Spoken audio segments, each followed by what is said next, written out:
সুপ্রিয় শিক্ষার্থীবৃন্দ, মোহাম্মদ ইসলামের দাখিল মাদ্রাসার পক্ষ থেকে তোমাদের স্বাগতম। আজকে আমরা অনলাইনে তোমাদের পরীক্ষার ভালো ফলাফল বয়ে আনার জন্য আজ আমরা 4.1 সূচক অধ্যায়ে কিছু গুরুত্বপূর্ণ ইম্পর্টেন্ট অঙ্ক নিয়ে তোমাদের সামনে হাজির হয়েছি। 4.1 সূচকের একটা অধ্যায় আছে, এটা খুব ইম্পর্টেন্ট। এটা থেকে বিগত সালে অবজেক্টিভগুলো আসে আর তোমাদের সৃজনশীল অঙ্ক আসে। তো এখন আমরা 15 নম্বর আর 16 নম্বর অঙ্কটা তোমাদেরকে সুন্দর করে আমি উপস্থাপনা করছি, ভালো করে বুঝাবো আর তোমরা মনোযোগ সহকারে তা দেখো। যে আমরা 15 নম্বর অঙ্কতে বলা আছে x power a by x power b power 1 by b। এখানে x এর বেসের উপর b, x এর বেসের উপর c, 1 by b c, x এর বেসের উপরে পাওয়ার c আর a আছে উপরে আছে 1 বাই c ইকুয়াল টু 1, তাহলে 1 বার হবে। এখন দেখো আমাদের কিন্তু আমরা এর আগের ক্লাসে একটা অঙ্ক করেছি, সূচক অধ্যায় করেছি। আজকে আমরা 15 নম্বর তোমাদের জন্য অঙ্কটা করব।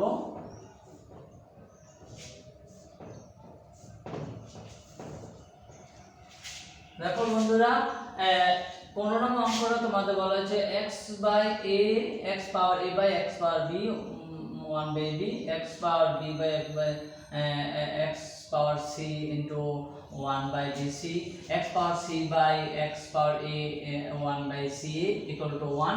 এই অঙ্কটা আমরা 15 অঙ্কটা করেছি। দেখো তোমরা মনোযোগ সহকারে দেখো।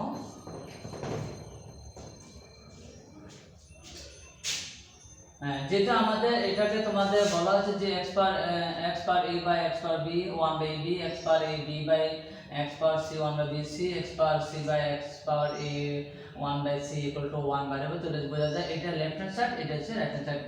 হাতের বাম পাশে যে আমরা লেফট হ্যান্ড সাইড বলবো আর হাতের ডান পাশে যে রেজাল্টটা বেরিয়েছে তা হচ্ছে right hand side.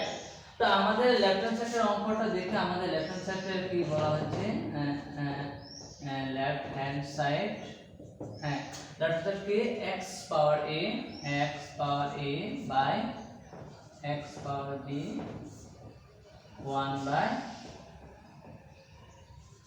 ab, x power b by x power c 1 by bc, x power c by x power a 1 by c।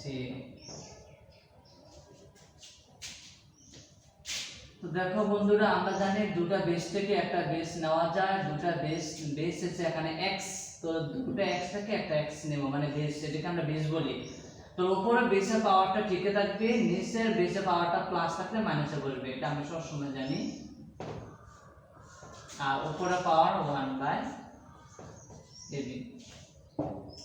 তারপর বন্ধুরা দেখো দুটো বেস থেকে আবারও সেম একটা বেস কমন নেব, তাহলে উপরে পাওয়ারটা ঠিক থাকবে b minus c 1 by bc।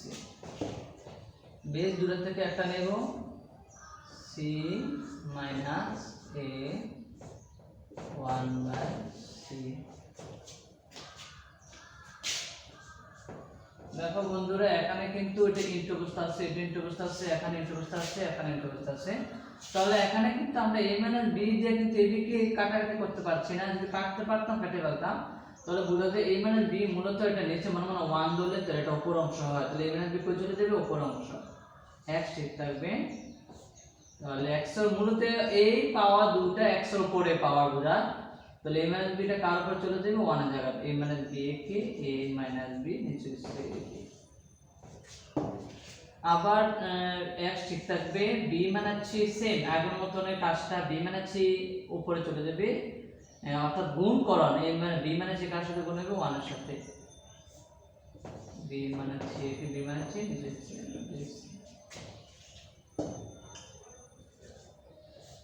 উপরে কত c মাইনাস a চলে যাবে, উপরে নিচে c সেম এটার মতন কিন্তু কাজ। তাহলে আমাদের দুটি x থেকে আমরা একটা x নেব, তিনটা, এখন আমরা তিনটা x পেয়েছি, তিনটা বন্ধুরা x পেয়েছি, তিনটা x থেকে আমরা একটা x কমন নেব। নেওয়ার পরে এবার আমরা কাজ করি, তিনটা x থেকে একটা x নিয়েছি, তাহলে x আর অতিরিক্ত বলবে না, তাহলে এই বাকিগুলো মুছে দেবে। তাহলে যখন আমরা x কমন নিয়ে যাব তখন আমরা ইনটু সূচকের নিয়ম আছে ইনটু কানে কিন্তু প্লাস লেখা যায়, আমরা জানি আগে থেকে ইনটু কানে প্লাস লেখা যায়। তাহলে 3টা x থেকে বন্ধুরা আমরা একটা x নেব, 3টা x থেকে একটা x কমন নিলে আমাদের থাকে উপরে power a minus b by ab into কানে প্লাস নিচে সে bc উপরে সে b মাইনাস c ইনটু কানে প্লাস উপরে সে c মাইনাস a নিচে সে ca। দেখো বন্ধুরা এখন আমরা একটা ভগ্নাংশ আকার রূপান্তর হয়েছে, এখানে a মানে b by a by b, a মানে b by b plus b মানে c by bc plus c মানে c বাই ca। এবার আমরা ভগ্নাংশ থাকলে আমরা জানি সবসময় হরগুলো লসাগু নিতে হয়, হরগুলো লসাগু নিব। তো লসাগু কিন্তু অলরেডি আমাদের সবই মিলে আর যা হয়, তাহলে আমাদের লসাগু কিন্তু কমন, মানে একরকম থাকলে সবার থেকে একটা নেব, আর নাটা আর অন্যান্য যদি সিঙ্গেল থাকে তা নেব। তাহলে এখানে a কয়বার পাওয়া যাচ্ছে একটা, দুইটা এক থেকে আমরা একটাই নেব। b পাওয়া গেছে দুইটা b থেকে একটা b, দুইটা c থেকে একটা c, যে আমরা লসাগু হয়েছে a b c। তো a b c লসাগু নেওয়ার পর আমরা একটা কাজ করি, লসাগু সবসময় নিয়ম হচ্ছে লসাগুরে তোমার হর দ্বারা ভাগ করতে হয়, অর্থাৎ লসাগুকে হর দ্বারা ভাগ করলে যে ফলটা পাওয়া যাবে তা হবে এই ফল দিয়ে আমরা হরকে গুণ করব। তাহলে ab দিয়ে কারা আমরা ভাগ দেব, ab মনে করো ভাগ দিলে মিলে গেল, তাহলে আর ফল থাকে c। আমরা লসাগু হরে মিলাই ab মিলে গেল, কিন্তু অলরেডি মিলে গেল, মিললে আমাদের কে থাকলো c হচ্ছে ফল। এই ফলটা দিয়ে আমরা হরকে আমরা লবকে গুণ করব। আমরা এখানে একটা দেখো দুধের হর থাকে কই, দুধের হর উপরে থাকে, অঙ্কের হর দুধের হর থাকে উপরে আর অঙ্কের হর থাকে নিচে। তাহলে আমরা লবকে গুণ করব, a b মিলে গেল, তাহলে আমরা c দিয়ে কিন্তু আমরা লবকে গুণ করব, c দিয়ে কারে গুণ a minus b plus plus. এবার বন্ধুরা এবার একটা কাজ করি, bc মিলালাই, তাহলে আমাদের ভাগফল হচ্ছে a দিয়ে আমরা আমরা লবকে গুণ করব। তাহলে a দিয়ে গুণ কারে বলো, a দিয়ে গুণ b minus c k plus plus. এবার দেখো c হর আছে ca, তাহলে আবার c আর ca আমরা মিলে বাদ দেব। আবার আমরা লসাগু আমার ফল হচ্ছে b দিয়ে কার গুণ দেব, b দিয়ে আমরা গুণ দেব c মাইনাস a।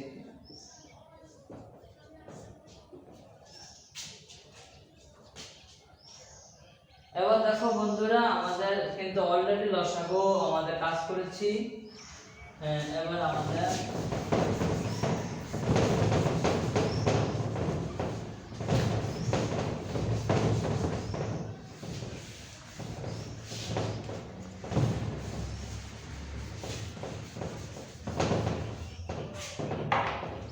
এবার আমরা বেসের উপর কি ছিল, বেসের উপর ছিল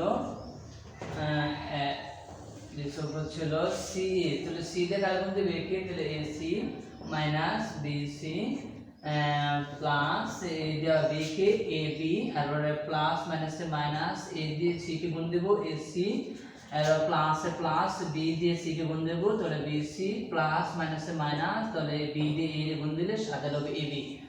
এবার আমরা লসাগু নিয়েছি হচ্ছে হর হচ্ছে a b c। তাহলে এখন দেখো বন্ধুরা x এর উপর পাওয়ার কিন্তু x এর উপরে কিন্তু অলরেডি আমাদের কিন্তু a b c লসাগু ঠিকই থাকছে।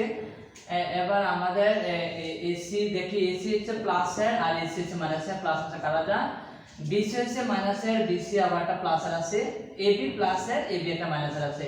তো অলরেডি কিন্তু আমরা প্লাস মাইনাস সব কাটা গেল, তো প্লাস মাইনাস সব যদি কাটা যায় তাহলে আমাদের 0। তো বন্ধুরা মনে রাখতে হবে বেসের উপরে কিন্তু 0 abc দিয়ে 0 কে ভাগ দেওয়া, তাহলে abc তে 0 ভাগ দিলে 0 বাই সামথিং, অর্থাৎ x এর উপরে আমাদের বেসের উপরে 0 হবে। তো আমরা জানি কোন বেসের উপরে যদি 0 হয় তাহলে তার সূচকের নিয়ম অনুসারে 1 হবে ফল। তাহলে আমাদের বন্ধুরা রাইট হ্যান্ড সাইড 1 বের হবে বলছে, আমাদের ঠিক 1 এ বের হয়ে গেছে। সুতরাং রাইট হ্যান্ড সাইড সমান রাইট হ্যান্ড সাইড আমাদের প্রমাণ হয়ে গেল। তো এখানে বন্ধুরা আমরা এখন তোমাদের 16 নম্বর অঙ্কটা ঠিক এইভাবে সেম দেখাচ্ছি।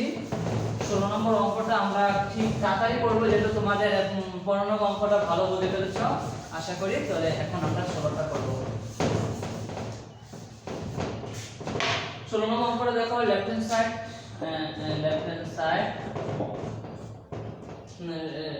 সাইডে এই অঙ্কটা আছে, রাইট হ্যান্ড সাইড কত পারবো সেম আমাদের 1 বের হবে। তাহলে আমাদের কি এখানে আমরা x ঠিক রাখলাম, x উপরে a আর x উপরে b, তারপরে আছে a প্লাস b, তারপর x উপরে b, x উপরে c, b প্লাস c পাওয়ার, তারপরে x উপরে c, x উপরে a, c প্লাস a। আমাদের এখন 16 নম্বর অঙ্কটা করছি দেখো।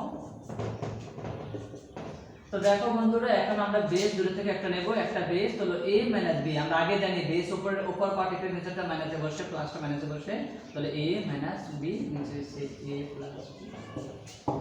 তো দুটো x থেকে আবার আমরা একটা x নেব, উপরে পাওয়ার b আর নিচে প্লাসে c হয়ে যাবে মাইনাস c, তাহলে b - c, b plus c। আবার দুটো বেস থেকে একটা বেস নেব, এটা হলো c - a, c plus a।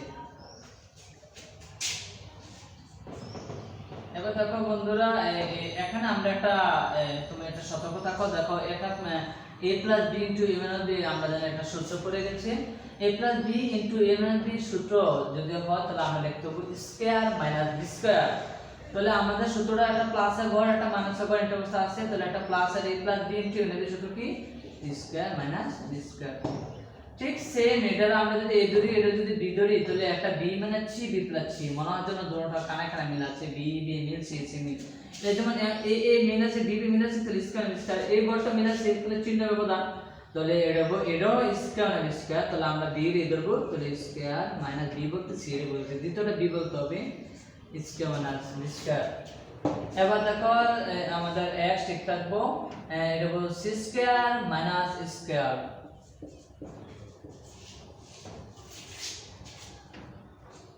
জি বন্ধুরা, এবার দেখো আমরা কি সুন্দর করে তোমাদেরকে বোঝানোর টিপসটা নিয়ে গেছি।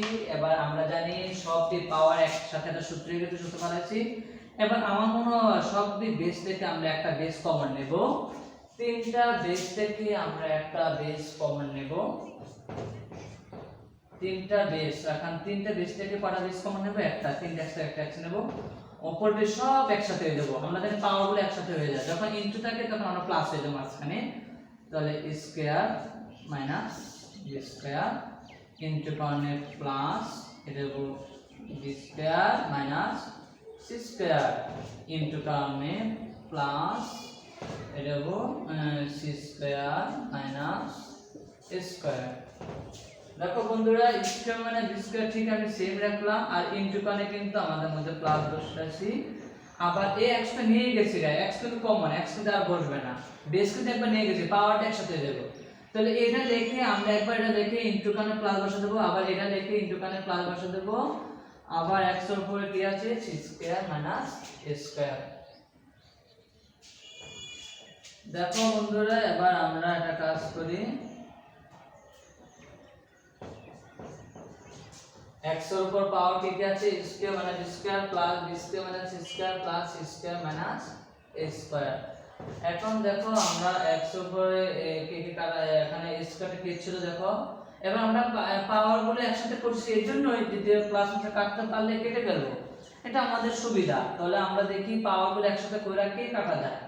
স্কয়ারটা কি দেখো আগে দেখতে পাবো, আমরা যে কোনো জিনিস দেখি সংখ্যার চিহ্ন থাকে সামনে এটা, তাহলে এর চিহ্ন কিন্তু আমাদের প্লাস এর, কোনো চিহ্ন না থাকলে প্লাস ধরে, তাহলে স্কয়ারটা কি এর কাটা গেল, স্কয়ারটা প্লাস এর, আর এখানে স্কয়ারটা মাইনাস এর কাটা যায়, স্কয়ারটা মাইনাস এর প্লাস এর কাটা গেল, c স্কয়ারটা প্লাস মাইনাস এর কাটা গেল, আমাদের সব কাটা গেল। তাহলে আমাদের বেসের উপর কত থাকলো, আমাদের x এর উপর পাওয়ার কত 0, আমরা জানি কোন বেসের উপর 0 হলে কত লিখব 1, তাহলে আমাদের রাইট হ্যান্ড সাইড হয়ে গেল, সুতরাং লেফট হ্যান্ড সাইড সমান সমান রাইট হ্যান্ড সাইড আমাদের প্রমাণিত। তো বন্ধুরা, আমাদের কিন্তু আজকে সূচক সম্বন্ধে তোমাদের খুবই ধারণা দিয়েছি, আশা করি তোমরা ভালোই পরীক্ষা ফলাফল বই আনতে পারবে। আজকে এই পর্যন্তই, আগামী ক্লাসে আরো ভালো করতে পারি এই প্রত্যাশাকে আজকে ক্লাস এখানে শেষ করলাম। আল্লাহ হাফেজ।